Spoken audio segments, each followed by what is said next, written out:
المطبخ المفتوح ولا المطبخ المقفول؟ المطبخ المفتوح هيدي لك إمكانية انفتاح على الصالة، خصوصا لو كانت مساحة المطبخ ضيقة، فبالتالي هتبقى المساحة أوسع. لكن هيدي لك مشكلة عدم عزل الروائح وعدم عزل الصوت. هيدي لك إمكانية إنك أنت تتواصل مع اللي قاعد في الصالة، لكن هتقابلك مشكلة إنك أنت ما يبقاش عندك خصوصية لو أنت مش عايز تظهر قدام ضيوف وأنت موجود في المطبخ.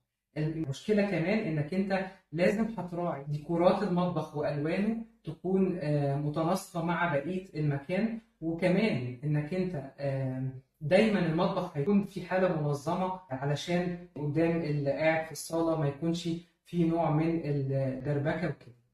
طيب المطبخ المقفول هيدينا عزل لكل الكلام ده، الروائح والصوت، وهيدينا إمكانية الخصوصية، لكن هيبقى مشكلة المساحة ومشكلة عدم التواصل مع اللي في الصالة لو احنا حابين.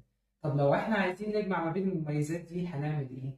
ممكن نروح للسيمي اوبن كيتشن، اللي هو المطبخ النص مفتوح او مفتوح من احد الجوانب فقط على المكان، ونقدر كمان نقفل الجزء المفتوح ده ونفتحه على حسب الاحتياج. يعني ممكن نعمله باب جرار، ممكن نعمله حاجه زي الشطر بتنزل على كاونتر مثلا وهكذا. وبالتالي هنقدر ان احنا نعالج المشاكل دي كلها، ونقدر ان احنا نشوف الكلام ده كتير في